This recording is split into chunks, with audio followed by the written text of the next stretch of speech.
उत्तर प्रदेश के पूर्वांचल क्षेत्र में बहुत सारे बाहुबली रहा करते थे, जिन्होंने अपना अपना एरिया बांटा हुआ था, लेकिन उन सबका एक ही उस्ताद था और वो थे कालीन भैया। कालीन भैया का असली नाम है अखंडानंदन त्रिपाठी और पूरा इलाका इनका लोहा मानता है। कालीन भैया के एक सुपुत्र भी थे जिनका नाम था मुन्ना भैया। मुन्ना भैया का करैक्टर बहुत ही दमदार था। क्षेत्र के सभी लोंडे उनके ही जैसा बनना चाहते थे और उनके ही जैसी जिंदगी जीना चाहते थे। उनमें से एक थे गुड्डू भैया यानी गुड्डू पंडित। मुन्ना भैया से इंस्पायर होकर गुड्डू पंडित ने अपनी पढ़ाई छोड़ दी और निकल पड़े बाहुबली बनने। पहले तो उन्होंने कालीन भैया के लिए ही काम किया और फिर उनकी ही गद्दी पर बैठने का सपना देखने लगे। उसके बाद कहानी में कई मोड़ आए, कईयों का खून बहा, जिसमें गुड्डू पंडित के भाई बबलू को भी अपनी जान गंवानी पड़ी। गुड्डू के पापा एक वकील थे जो हमेशा उनको इंसानियत का पाठ पढ़ाया करते थे, लेकिन गुड्डू को बचाने के चक्कर में वे भी अंदर चले गए। फिर एक समय ऐसा आया जब गुड्डू पंडित ने अपनी ही एक गैंग बना ली ताकि कालीन भैया और मुन्ना को मार सके, और इस काम में उनकी हेल्प की कालीन भैया की पत्नी ने। उसने कालीन भैया के बॉडीगार्ड के साथ मिलकर उनके पिता को भी मार दिया क्योंकि वो उसके साथ बुरा सलूक किया करते थे। मुन्ना भैया हमेशा से ही मिर्जापुर की गद्दी पर बैठना चाहते थे। फिर जब वो समय आया जब कालीन भैया उसे गद्दी पर बिठाना चाहते थे तो गुड्डू पंडित ने मुन्ना भैया की हत्या कर दी। अपनी तरफ से तो उन्होंने कालीन भैया का भी सफाया कर दिया था, लेकिन उनकी बॉडी कभी नहीं मिली। अब करीब करीब गुड्डू भैया का इस गद्दी पर बैठने का सपना पूरा होने ही वाला था, लेकिन वो भूल गए कि तालाब में और भी मगरमच्छ हैं जो इस गद्दी पर बैठने का सपना देख रहे हैं। दोस्तों, डिटेल से देखना है तो आपको मिर्जापुर के पहले 2 सीजन देखने होंगे। अब कहानी को आगे बढ़ाते हैं। फर्स्ट एपिसोड में हम देखते हैं मुन्ना भैया की मौत के बाद उनका विधि विधान से संस्कार किया जाता है और संस्कार करती है उनकी धर्मपत्नी माधुरी यादव, जो कि यूपी की सीएम है, क्योंकि उनके परिवार में उनका संस्कार करने के लिए कोई आदमी नहीं बचा था। फिर जब वो वहाँ से बाहर आती हैं, तो प्रेस रिपोर्टर्स उनसे सवाल करते हैं, क्या कालीन भैया भी मारे गए? अगर वो अभी भी जिंदा है तो अपने बेटे के संस्कार पर क्यों नहीं आए? फिर माधुरी जवाब देती है कि हम आपके सवालों में छुपे गुस्से और निराशा को बखूबी समझते हैं, लेकिन हम आप सब लोगों से वादा करते हैं कि अब प्रदेश की सफाई होगी और कानून के दायरे में रहकर होगी। जो मेरे परिवार के साथ हुआ ऐसा कभी किसी के परिवार के साथ नहीं होगा। जय हिंद। फिर गाड़ी में बैठने से पहले माधुरी अपने पीए से कहती है कि हमारे पति की मौत का कारण है मिर्जापुर की गद्दी, इसलिए अब हमें उसे ही खत्म करना होगा। अगले सीन में हम देखते हैं कोर्ट में रमाकांत पंडित पर कार्रवाई चल रही थी, जो कि गुड्डू पंडित के पिता थे। उन्होंने अपने बेटे को बचाने के लिए एसएसपी मोरे को मौत के घाट उतार दिया था। अपने बचाव में रमाकांत जी कुछ नहीं कहते, बल्कि कबूल करते हैं कि हमने ही एसएसपी को मारा है। फिर ओपोजिशन का वकील रमाकांत पंडित के लिए फांसी की सजा की डिमांड करता है, लेकिन जज साहब उनको अगली पेशी तक जुडिशियल कस्टडी में भेजने का हुक्म देते हैं। फिर जब उनको जेल ले जाया जा रहा था तो कुछ प्राइवेट गाड़ियां आकर पुलिस व्हीकल्स को दोनों तरफ से घेर लेती हैं। फिर एक गाड़ी से बाहर निकलकर आते हैं गुड्डू भैया।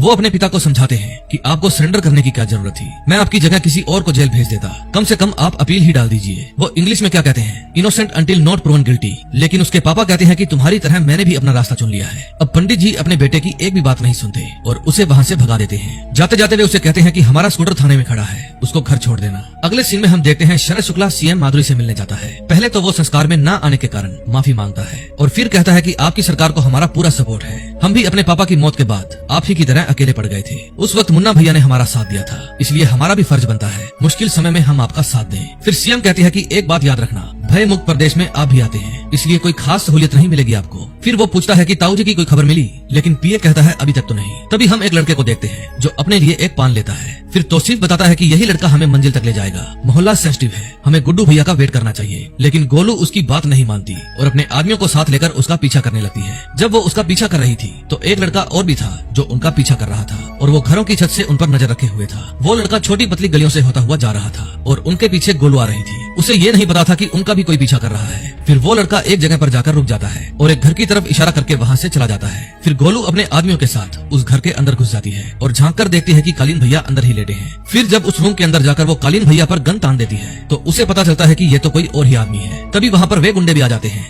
जो गोलू का पीछा कर रहे थे। दरअसल वे इस बूढ़े के लिए ही यहाँ पर आए थे क्योंकि उनकी आपसी दुश्मनी थी। फिर गोलू पूछती है कि तुम लोग कौन हो बे? वो छपरी कहता है ये चाचा है हमारे। फिर वो उन दोनों का मसला सोल्व करती है और कहती है कि तुम लोगों में से किसी को भी ये फैसला मंजूर नहीं होगा तो मैं उसकी टांगे काट दूंगी। फिर जब वो वहाँ से वापस जाने लगती है तो पूरा मोहल्ला उसे घेर लेता है। फिर गोलू कहती है कि हमारी आप लोगों के साथ कोई दुश्मनी नहीं है, हमें गुड्डू पंडित ने भेजा है, हम किसी को खोज रहे थे। तभी वहाँ पर उमादत्त आता है। वो कहता है कि यहाँ के बाहुबली हम हैं। फिर वही लड़का आता है जो छत पर से इन पर नजर बनाए हुए था। फिर उसके कहने पर उसी लड़के को पकड़ कर लाया जाता है जिसने गोलू को रास्ता दिखाया था। फिर वो गोलू के सामने ही उसका सर धड़ से अलग कर देते हैं। फिर उमादत्त कहता है कि गुड्डू पंडित पूर्वांचल चलाएगा, ये तब तय होगा जब सारे बाहुबली उसे समर्थन देंगे। चल निकल अब यहाँ से, दोबारा यहाँ आने की गलती मत करना। दूसरी तरफ गुड्डू पंडित पुलिस स्टेशन में जाता है और फिर वो अपने बाप का स्कूटर ले जाने के लिए एक पुलिस वाले को पैसे देता है। फिर वो अपने बाप का खटारा स्कूटर स्टार्ट करता है और अपनी बैसाखी को वहीं पर छोड़कर वहाँ से चला जाता है। उसके घर तक उसकी गाड़ियाँ उसका पीछा करती हैं। फिर घर जाकर वो अपनी माँ से मिलता है और कहता है कि पापा को समझाए थे लेकिन वो नहीं माने। फिर वो अपनी माँ को अपने साथ रहने के लिए कहता है, लेकिन उसकी माँ मना कर देती है।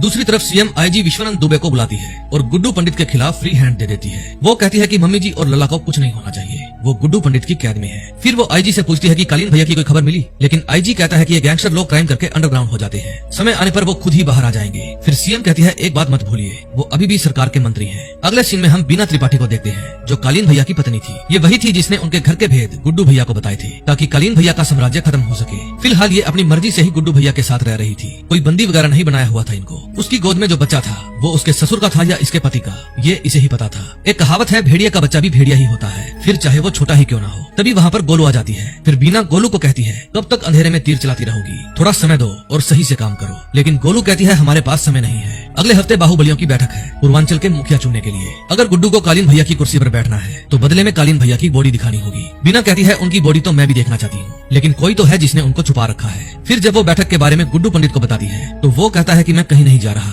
उन सभी को मैसेज भिजवा दो कि यहाँ आकर अपनी लॉयल्टी प्रूव करे। अगर वो ऐसा नहीं कर पाए तो उनकी गिनती दुश्मनों में होगी। अगले दिन शरद शुक्ला जौनपुर में एक छोटी सी मीटिंग रखता है, जिसमें वो अपने साथी बाहुबलियों को बुलाता है। वो उन्हें कहता है कि इनविटेशन एक्सेप्ट न करके गुड्डू सभी बाहुबलियों को चुनौती दे रहा है, आप इस बात का फायदा उठाइए और बाकी के बाहुबलियों को अपनी तरफ कीजिए। फिर जब वो अपनी माँ के पास जाता है तो उसकी माँ कहती है कि सिर्फ प्यादों के भरोसे अपनी दावेदारी मजबूत कर रहे हो, लोगों को अपनी मौजूदगी का एहसास दिलाओ, तुम अभी जाओ और पश्चिम के डिक्टेटर से मिलो। फिर शरद शुक्ला मेरठ में मुनव्वर से मिलने जाते हैं। पश्चिम में मुनव्वर की उतनी ही धाक थी जितनी पूर्वांचल में कालीन भैया की थी। फिर कुछ देर बाद शरद शुक्ला को अंदर बुलाया जाता है और अपनी बात रखने से पहले बोटी ओवर की जाती है। फिर मुनव्वर कहता है कि मिर्जापुर की गद्दी को जिस लीडर की जरूरत है, क्या आपके अंदर वो लीडर मौजूद है? दूसरी तरफ जब गुड्डू भैया अपने पाँव की मालिश करवा रहे थे तो बर्जी नाम का एक बाहुबली उनसे आके मिलता है। वो बताता है कि शरद शुक्ला तुम्हारे खिलाफ और बाहुबलियों के साथ मिलकर खतरनाक माहौल बना रहा है। फिर गुड्डू कहता है कि मैं भी देखता हूँ कौन कौन उस मीटिंग में जाता है। फिर गोलू कहती है, ये समय गुस्से से नहीं दिमाग से काम लेने का है, अब तुम चैलेंजर नहीं बल्कि कंटेंडर हो, हम इस लाइन में अभी नए आए हैं, इसलिए सिस्टम से छेड़खानी करेंगे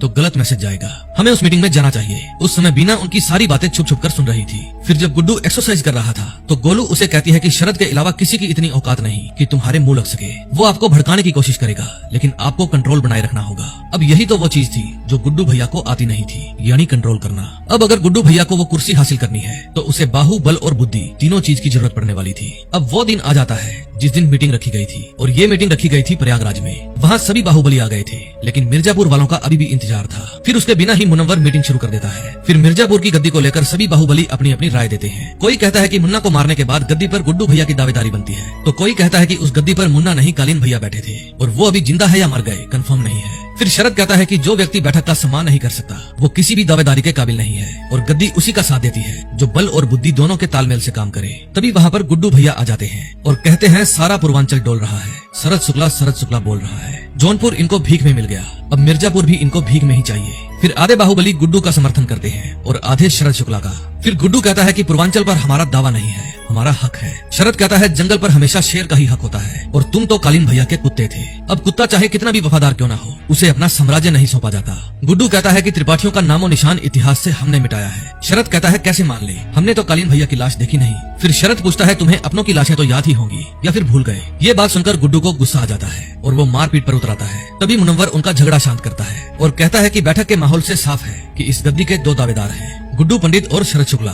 अब आप दोनों के पास दशहरे तक का समय है, खुद को साबित कीजिए, और मेरी खास हिदायत है कि दशहरे तक कोई भी खून खराबा नहीं होना चाहिए, वरना हमारा कॉपरेशन इंटरफेरेंस में तब्दील हो जाएगा। फिर मीटिंग खत्म होने के बाद गुड्डू शरद शुक्ला से पूछता है, किसके दम पर इतना उड़ रहे हो, लेकिन वो बिना जवाब दिए वहाँ से चला जाता है। फिर गोलू कहती है, कालीन भैया, जिनके पेट में दांत होते हैं उनके ठिकाने भी बहुत होते हैं। फिर शरद शुक्ला वहाँ से सीधा सिवान जाता है। वो सिवान के जिस अड्डे पर जाता है वहाँ की सिक्योरिटी जरूरत से कुछ ज्यादा ही टाइट थी। ये अड्डा था भरत त्यागी का। दोस्तों, अगर आपने मिर्जापुर के पहले सीजन देखे हैं तो आपको जरूर पता होगा कि भरत त्यागी कौन है। भरत त्यागी और शत्रुघ्न त्यागी ये दोनों जुड़वा भाई थे। फिर ऐसी नौबत आ गई कि इन दोनों भाइयों में खून खराबा हो गया, जिसमें शत्रुघ्न त्यागी की मौत हो गई। गुड्डू त्यागी के साथ जो गोलू है वो शत्रुघ्न त्यागी की गर्लफ्रेंड थी। फिर शरद डॉक्टर साहब से कहता है, इनको जल्दी होश में लेकर आइए, क्योंकि इस अवस्था में ये हमारे किसी काम के नहीं। अब नेक्स्ट एपिसोड में देखेंगे क्या होता है।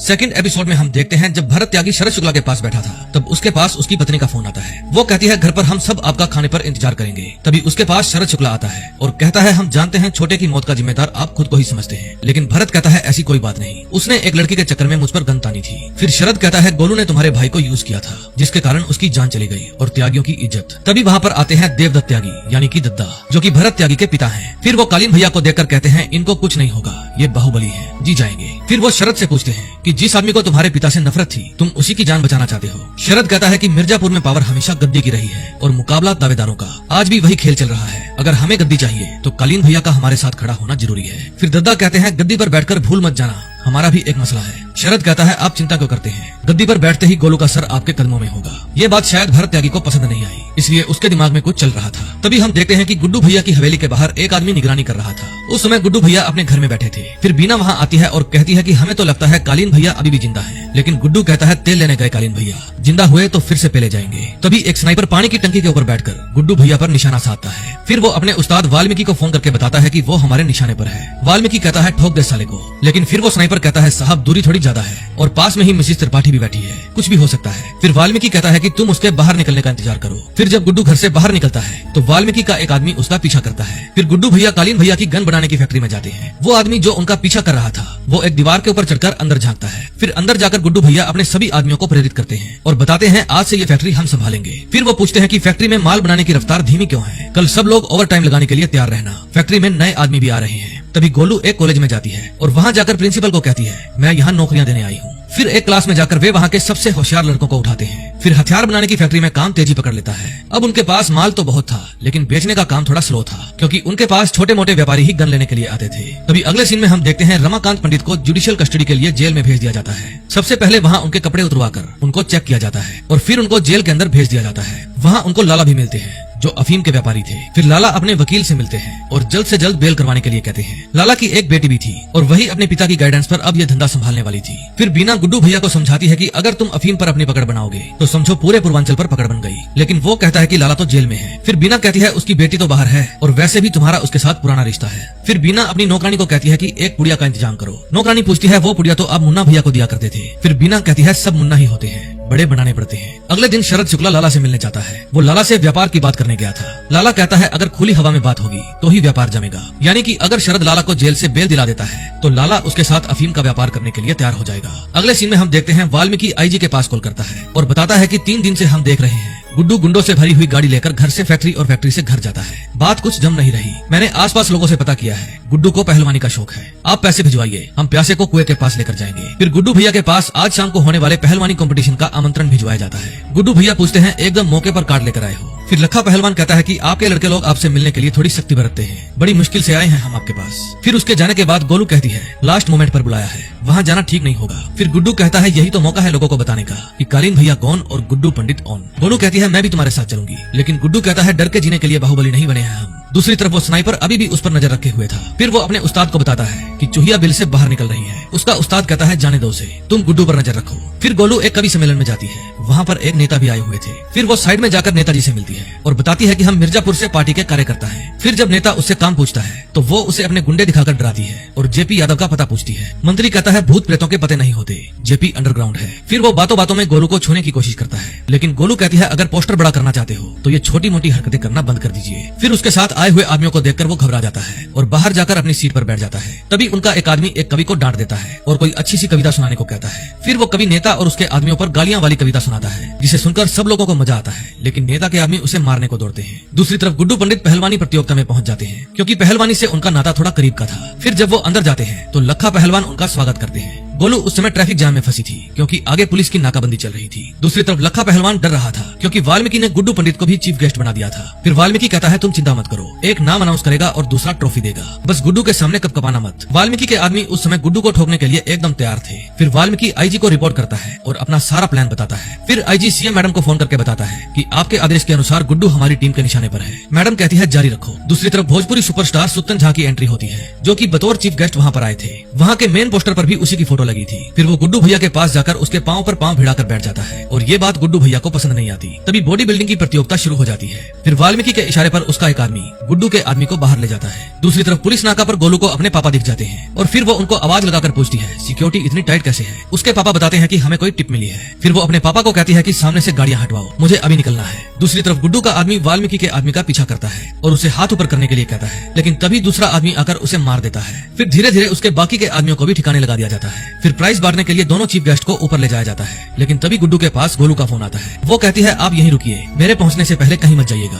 फिर गुड्डू उस भोजपुरी एक्टर से पूछता है कौन हो तुम जो यहाँ चीफ गेस्ट बने हो। वो कहता है गुंडा हूँ। फिर वो स्टेज सेक्रेटरी से पूछता है कौन है ये आदमी, चीफ गेस्ट की कुर्सी पर भी बैठा था और यहाँ भी मेरे पीछे पीछे आ गया। फिर स्टेज सेक्रेटरी बताता है कि ये गुड्डू पंडित है, यहाँ के सुपरस्टार यही हैं। अगर सही सलामत घर जाना चाहते हो तो इनसे पंगा मत लीजिए। फिर वो गुड्डू को कहता है सॉरी भैया, पहचाना नहीं था, क्योंकि आपका चेहरा हमारी तरह फेमस नहीं है ना। फिर गुड्डू कहता है कि जब हम तुम्हारा चेहरा तोड़ेंगे तो तुम्हें भी कोई नहीं पहचानेगा। फिर वो सुपरस्टार को 2 फटके लगा देता है। फिर वाल्मीकि कहता है आप जाइए, इसको हम देख लेंगे। लेकिन तभी वहाँ पर संग्राम शुरू हो जाता है और गोलियां चलने लगती है। उस समय गुड्डू अकेला ही था, लेकिन फिर भी वो निडर होकर वाल्मीकि के आदमियों को मार रहा था। फिर भगदड़ में उसकी गन गिर जाती है और उसे गन उठाने का मौका ही नहीं मिलता। फिर गुड्डू टेंट में बनी जिम के अंदर घुस जाता है और वे लोग उसे वहाँ पर भी मारने की कोशिश करते हैं। फिर वहाँ से भागकर जब गुड्डू अपनी कार में बैठने लगता है तो वाल्मीकि उसे गन पॉइंट पर ले लेता है, लेकिन इतने में वहाँ गोलू आ जाती है और उसे गाड़ी से ठोक देती है। फिर गुड्डू वाल्मीकि की गन उठाता है और कहता है अच्छा तो आप सरकारी काम पर आए हैं। तभी वहाँ पर भोजपुरी सुपरस्टार भी आ जाता है और गुड्डू भैया से माफी मांगता है। फिर गुड्डू उसे कहता है फेमस चेहरा और ये कहकर वो उसे ठोक देता है। फिर वो उस गन को वाल्मीकि के हाथ में पकड़ा देता है और कहता है आपदा को अवसर में बदल दिए हैं। फिर अगले दिन सुबह गुड्डू भैया मिर्जापुर के एक चौक में जाते हैं जहाँ कालीन भैया का स्टैचू लगा था। फिर वो हथौड़े से उस स्टैचू को तोड़ने लगते हैं। तभी प्रेस रिपोर्टर्स पुलिस वालों से सवाल पूछते हैं कि सुपरस्टार को किस रीजन से ठोका गया है।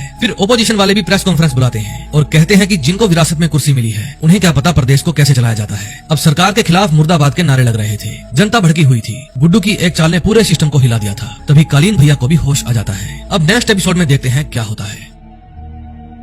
थर्ड एपिसोड में हम देखते हैं रोबिन अग्रवाल जो कि रमाकांत पांडे की बेटी का बॉयफ्रेंड था, रमाकांत पंडित से मिलने जाता है। वो पंडित जी को कहता है कि प्लीज आप केस लड़े, हमारे पास सबूत है, हम कोर्ट में गवाही देंगे, आपके साथ डटकर खड़े रहेंगे। लेकिन पंडित जी कहते हैं खड़ा ही होना है तो मेरी पत्नी और मेरी बेटी डिम्पी के साथ खड़े हो और घर को संभालो। दूसरी तरफ शरद कालीन भैया के पास बैठा उन्हें पूरी स्टोरी सुना रहा था कि उनको गोली लगने के बाद क्या क्या हुआ। फिर कालीन भैया मुन्ना के बारे में पूछते हैं, लेकिन शरद गर्दन हिलाकर बता देता है कि वो नहीं रहा। फिर कालीन भैया शरद से गन मांगते हैं और उसी के ऊपर तान कर पूछते हैं क्यों बचाया हमें। शरद कहता है कि एक बार तो हमारे सिर से पिता का साया उड़ चुका है, लेकिन अब दोबारा नहीं खोना चाहते, आप जल्दी ठीक हो जाइए, मिर्जापुर को आपकी जरूरत है। लेकिन कालीन भैया कहते हैं कि मिर्जापुर से त्रिपाठियों का वर्चस्व खत्म हो गया है। फिर शरद कहता है कि आपने एक छोटे से गुंडे को इतनी छूट दी कि उसने आपके ही साम्राज्य को खत्म करने की कोशिश की, लेकिन अब आने वाली पीढ़ियां गुड्डू के अंजाम को और त्रिपाठियों के नाम को हमेशा याद रखेगी। फिर शरद की माँ उसे कहती है तुमने कालीन भैया को ठीक तो कर दिया, अब जल्दी से मुन्ना की जगह भी ले लो। तभी भरत त्यागी गोलू के पास कॉल करता है और कहता है तुमसे मिलने से पहले छोटा किसी से भी ऊंची आवाज में बात नहीं करता था। गोलू कहती है छोटे को हमसे लव हो गया था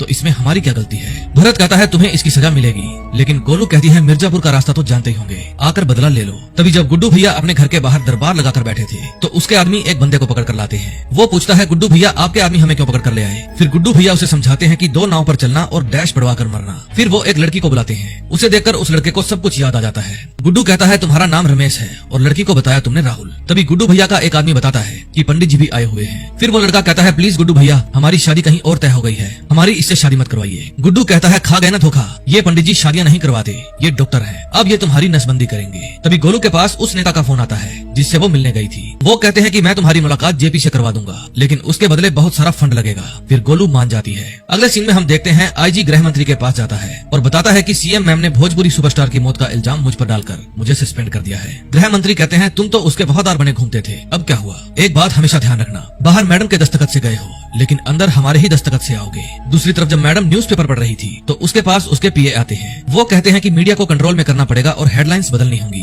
इसके लिए हमें आम बाग वाला प्रोजेक्ट फिर से शुरू करना होगा। फिर जब वहाँ पर बने स्मारक पर लिखा जाएगा भूतपूर्व स्वर्गीय एसपी यादव तो लोगों की सहानुभूति हमें ही मिलेगी, जनता से भी और मीडिया से भी। फिर मैडम कहती है इसके लिए हमें बहुत सारे फंड्स की जरूरत पड़ेगी। फिर उनका पीए बताता है कि आपके पिताजी के समय सारे फंड्स जेपी यादव इकट्ठा किया करते थे, लेकिन उनका नाम सुनकर मैडम इनकार कर देती है। फिर पीए कहता है कि फिर तो आपको नए समीकरण बिठाने होंगे। फिर शाम को मैडम से मिलने के लिए शरद शुक्ला आता है। फिर मैडम पूछती है कहिए आप क्या प्रस्ताव लेकर आए हैं, लेकिन शरद मैडम के सामने एक सिगरेट रख देता है और कहता है मुन्ना हमसे कुछ नहीं छुपाता था। फिर शरद कहता है कि अगर आप हम पर ट्रस्ट करते तो आपको हाथ गंदे नहीं करने पड़ते। बाहुबली को मारा नहीं जाता, उनका शिकार किया जाता है घेर कर। फिर वो रौफ लाला को छुड़वाने के लिए कहता है ताकि अफीम का कारोबार अपने हक में हो जाए, लेकिन मैडम मना कर देती है। मैडम कहती है मेरे पास एक और प्लान है। तभी जेल में रौफ लाला रमाकांत पंडित के पास जाते हैं और कहते हैं अगर आपको जेल में कुछ भी चाहिए तो हमसे बेझिझक मांग लेना। लेकिन पंडित जी कहते हैं आज तो आप हमारी जरूरतें पूरी कर देंगे और कल अपने लिए ही कुछ मांगेंगे, हम यहाँ सौदेबाजी करने नहीं आए। फिर लाला कहता है आपके तेवर तो बिल्कुल गुड्डू जैसे हैं। तभी जेल के अंदर सभी कैदियों को काम बांटा जाता है। रमाकांत पंडित को रसोई का काम मिलता है और उनके साथ ड्यूटी लगती है घेरुआ की। फिर एक आदमी पंडित जी को समझाता है कि आप इस काम के लिए मना कर दीजिए क्योंकि घेरुआ बहुत ही डेंजर आदमी है, नरभक्षी है साला।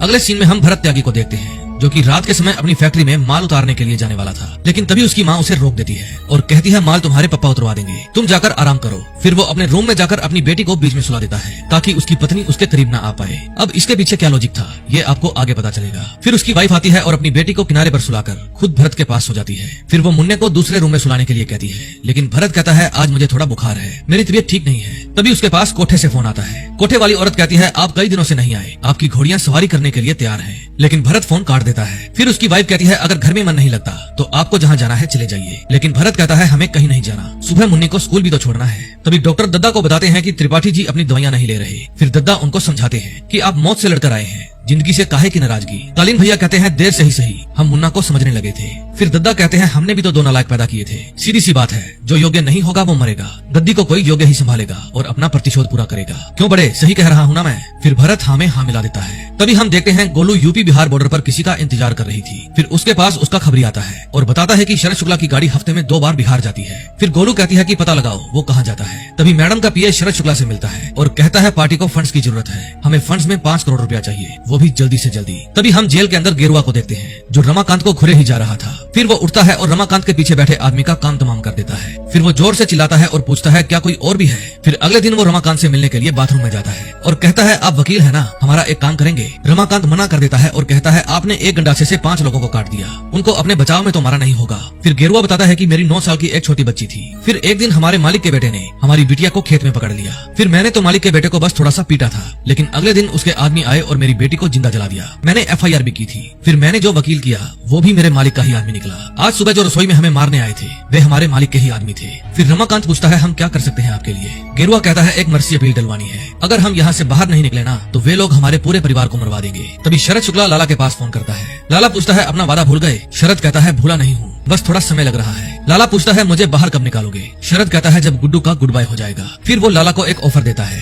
कि अफीम की बर्फी हमारी और नेटवर्क आपका, बेल नहीं करवा पाए तो क्या, धंधा तो दे रहे हैं, बस शर्त ये है कि अफीम की डील आप किसी और के साथ नहीं करेंगे। फिर लाला मान जाता है। फिर अगले दिन गुड्डू की माँ उसके पापा से मिलने के लिए जेल में आती है। फिर वो रमाकांत पर जोर डालती है कि वो भी खुद के बचाव में अपील डाले क्योंकि बेटे का पता नहीं और हमें आपकी जरूरत है। फिर रमाकांत मान जाता है। फिर रमाकांत अपना केस खुद लड़ते हैं क्योंकि वकील जो ठहरे।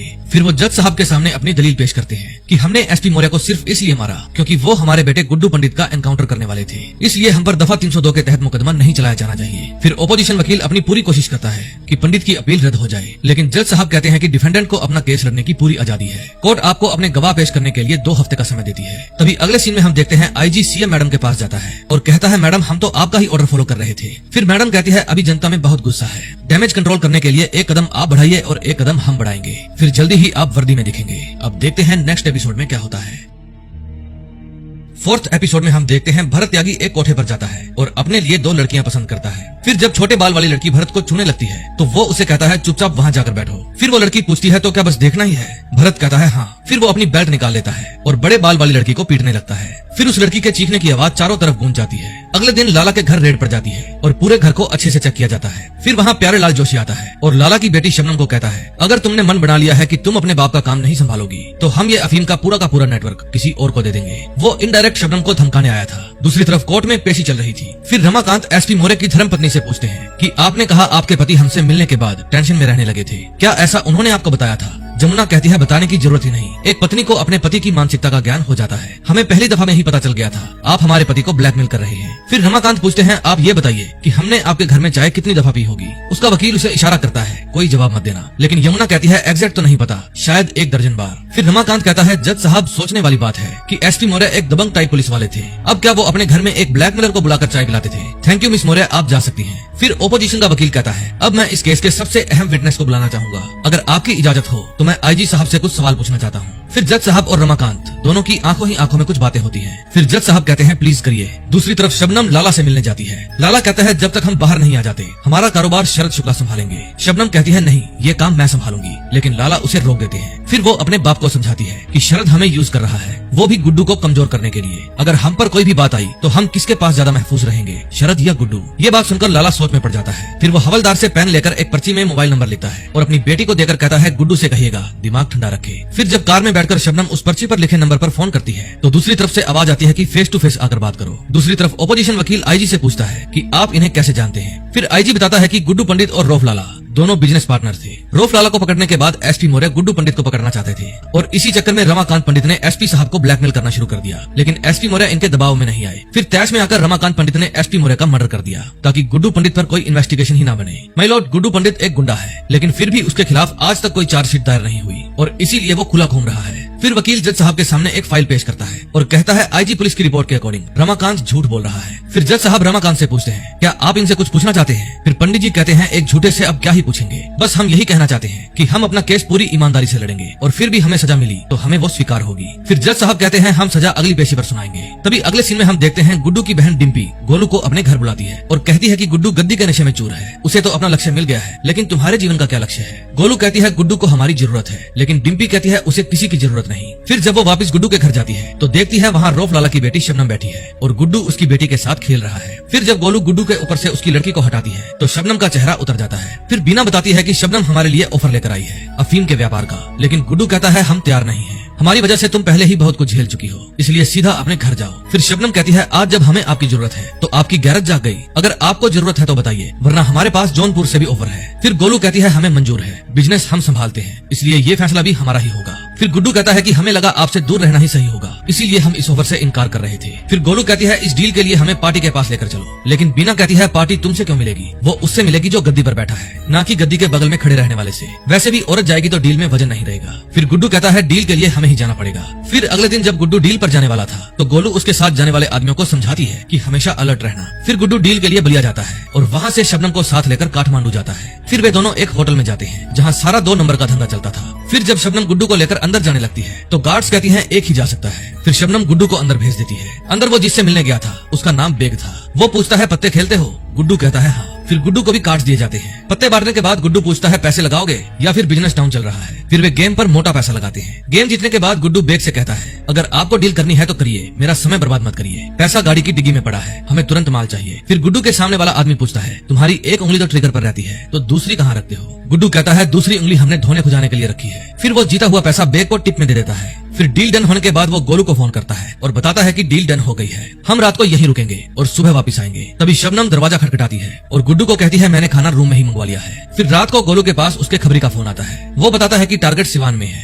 फिर गोलू कहती है, उस पर नजर रखिए, हम रुक के फोन करते हैं। अब गोलू को नहीं पता था ये फोन उससे भरत त्यागी ने करवाया था। फिर वो गुड्डू के पास कॉल करती है, लेकिन गुड्डू फोन नहीं उठाता क्योंकि उनका तो कोई और ही प्रोग्राम सेट था। फिर भरत त्यागी खबरी को कहता है, अगर तुम्हारे फोन की घंटी बजी तो तुम मालपुड़ा खाओगे, वरना गोली खाओगे। तभी उसके फोन पर गोलू का फोन आ जाता है। फिर भरत त्यागी कहता है, मालपुआ खाओगे भुसड़ी। अब नेक्स्ट एपिसोड में देखते हैं क्या होता है।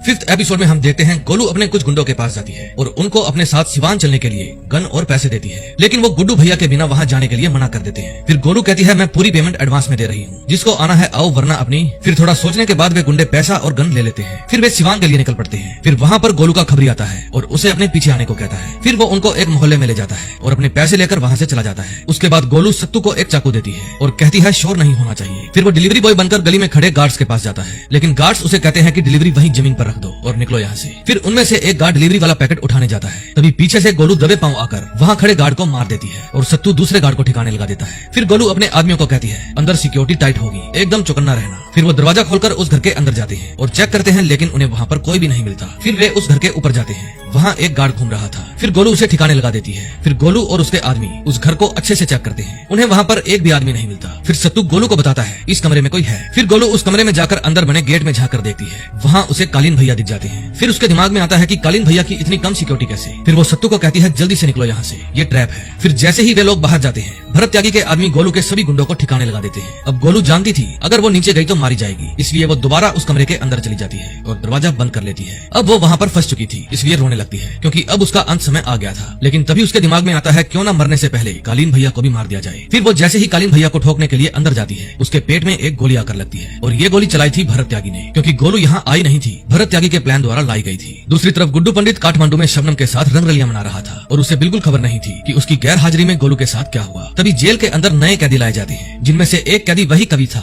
जिसने नेता और उसके आदमियों के बारे में गालियों वाली कविता सुनाई थी। उस दिन उसको पकड़ लिया गया और उसी की सजा में इसको जेल भेजा गया था। जेल में एंट्री से पहले 2 गुंडे सभी कैदियों के सामान की तलाशी ले रहे थे। फिर वे कवि के सामान की भी तलाशी लेते हैं और उसका नाम पूछते हैं। फिर वो अपना नाम रहीम बताता है। फिर वो रहीम से पूछते आना हुआ। रहीम कहता है कविता के चक्कर में यहाँ आए हैं। चक्कूबाज कहता है लौंडियाबाज कहीं का। फिर रहीम कहता है कविता के लिए नहीं थे, पढ़े थे। फिर वो उसको अंदर ले जाकर सभी कैदियों को इकट्ठा करता है और कहता है कवि राज आए हैं, शायरी सुनाएंगे। फिर वो रहीम को कहता है बढ़िया सी शायरी सुनाओ, सबकी तालियां बजनी चाहिए। फिर रहीम सुनाता है कि चांदनी रात थी और दौड़ रहा था घोड़ा, बिना सिर पैर की शायरी सुन रहा है माँ का। ये लाइन सुनकर सभी हंसने लगते हैं और तालियां बजाने लगते हैं। फिर चक्कूबाज उसको मारने के लिए दौड़ता है। फिर रहीम रमाकांत पंडित की शरण में चला जाता है। रमाकांत पंडित कहता है तुम्ही ने तो कहा था तालियां बजनी चाहिए, बजवा दी अगले ने। तभी उसकी सपोर्ट में खेरुआ भी खड़ा हो जाता है और कहता है निकल यहाँ से। फिर चाकूबाज वहाँ से चला जाता है। अगले सीन में हम देखते हैं दद्दा कालीन भैया को कहते हैं अच्छा हुआ भारत चौकन्ना था, वरना आप भी अपने बेटे के पास पहुँच जाते। फिर शरद शुक्ला पूछता है कि लीड कौन कर रहा था, गुड्डू या गोलू। भरत कहता है इन दोनों में से कोई नहीं था, उनके आदमी थे, निपट गए सब। फिर शरद शुक्ला कहता है कि मुझे कुछ गड़बड़ लग रही है, क्योंकि गुड्डू ताऊजी को खुद मारना चाहता है, वो कभी अपने आदमियों को नहीं भेजेगा। तुमको अटैक की नॉलेज कैसे हुई? भरत कहता है मैंने बॉर्डर पर अपने आदमी तैनात कर रखे हैं, उन्होंने ही मुझे बताया था कि यूपी नंबर की कुछ गाड़ियां आ रही हैं। शरद शुक्ला कहता है अगर मुझे बता देते तो मैं भी अपने आदमी भेज देता। फिर दद्दा कहते हैं सिवान के बाहुबली हम हैं, हम रिपोर्टिंग देते नहीं करते हैं। फिर शरद शुक्ला कहता है मैं ताऊजी को अब यहाँ नहीं छोड़ूंगा, मैं इन्हें अपने घर ले जाऊंगा।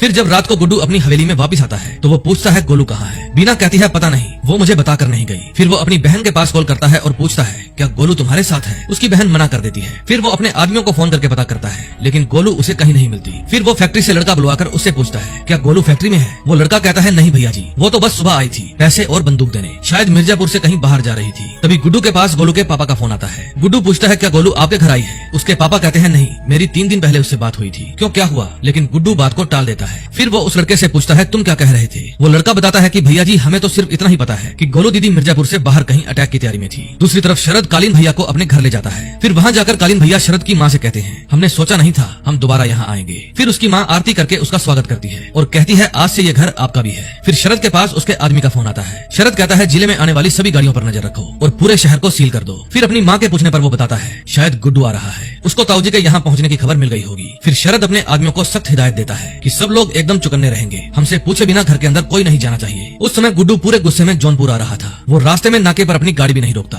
और पुलिस वालों की भी इतनी हिम्मत नहीं थी कि उसका पीछा कर सके। दूसरी तरफ शरद भी गुड्डू से ही मिलने जा रहा था। फिर शरद बाजार में पहुंचकर सभी दुकानें बंद करवा देता है ताकि किसी को भी चोट न आए, क्योंकि अपने इलाके में हर इंसान को सेफ रखने की जिम्मेदारी शरद की थी। फिर कुछ ही देर बाद गुड्डू भी वहाँ पहुँच जाता है। फिर शरद के आदमी सड़क पर कीलों वाली लकड़ी बिछा देते हैं ताकि गुड्डू की कारें इससे आगे न जाएं। फिर गुड्डू अपनी कार से बाहर निकलकर शरद के पास जाने लगता है। शरद पूछता है जल्दबाजी में आए हो या ओवर कॉन्फिडेंस में? गुड्डू कहता है 10 ऑटोमेटिक तनी है तुम पे, एक इशारा किया तो जिंदा नहीं जा पाओगे, चुपचाप हमें बता दो। शरद कहता है गद्दी के पीछे इतना बौखला गए हो कि बिना इन्फॉर्मेशन के ही ताऊजी को खोजने चले आए। फिर गुड्डू कहता है आपके आदरणीय ताऊजी गए अपनी ऐसी तैसी करवाने, गोलू कहाँ है? शरद कहता है कि अगर गोलू हमारे पास होती तो तुम यूं लहराते हुए जौनपुर में नहीं घुस पाते, या तो हम तुमसे कोई सौदा करते या फिर मिर्जापुर बॉर्डर पे उसकी लाश फिकवा देते।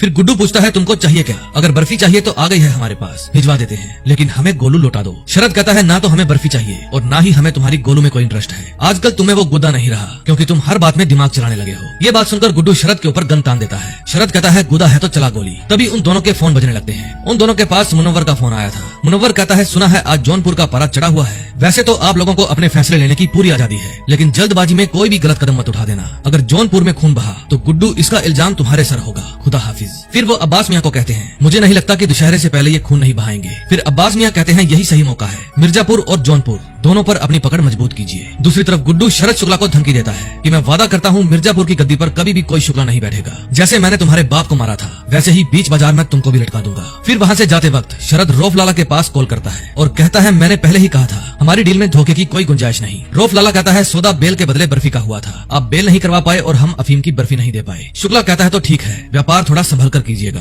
फिर जब शरद अपने घर जाता है तो उसकी माँ पूछती है क्या हुआ? शरद कहता है लाला पलटी मार गया। उसकी माँ कहती है आज तुम्हारे पास इतनी पावर है, तुम जौनपुर से लेकर लखनऊ तक अपना पहरा दे सकते हो। फिर कालीन भैया कहते हैं तुम्हारे पापा ने हमारा माल पकड़ने के लिए अपना पूरा जोर लगा दिया था, लेकिन कभी भी पकड़ नहीं पाए क्योंकि मिर्जापुर में अफीम सड़क के रास्ते नहीं पानी के रास्ते आती है। फिर शरद शुक्ला सीएम माधुरी के पास जाता है। सीएम मैडम शरद को अपना अपकमिंग प्रोजेक्ट दिखाती है। फिर शरद कहता है कि हम भी आपकी तरह अपने पापा को प्राउड फील कराना चाहते हैं। तभी उनके पास मैडम का पीए आता है। वो बताता है कि हमने नार्कोटिक्स टीम को तैनात कर दिया है, नेपाल से नदी के हर रास्ते पर नजर रखी जाएगी। दूसरी तरफ गुड्डू भैया और गोलू के पापा दोनों ही गोलू की चिंता में थे। फिर गोलू के पापा बताते हैं कि मैंने गोलू के फोन को ट्रेस करने के लिए एफआईआर दर्ज करवा दी है, लेकिन हेडक्वार्टर वाले प्रोसेस करने में आनाकानी कर रहे हैं। अब हम अप्रूवल लेने के लिए लखनऊ जा रहे हैं। फिर उनके जाने के बाद गुड्डू बार बार एक ही बात बोलता है मिल जाएगी। तभी उसके पास बीना आती है। वो कहती है कि गोलू तुम्हारे बिना हैंडल नहीं कर पाई होगी, इसीलिए सारा तामझाम छोड़कर कहीं निकल गई होगी। फिर वो गुड्डू को कोकीन की पुड़िया देती है और कहती है कि ये बाहुबलियों का प्रोटीन है। गुड्डू कहता है हमें जरूरत नहीं है। फिर वो गुड्डू का हाथ पकड़ लेती है और कहती है हम जानते हैं गोलू आपके लिए इम्पोर्टेंट है, लेकिन गद्दी और गोलू दोनों में अंतर समझिए। गुड्डू कहता है गोलू के लिए हमें बर्फी और गद्दी दोनों देनी पड़ी तो हम एक बार भी नहीं सोचेंगे।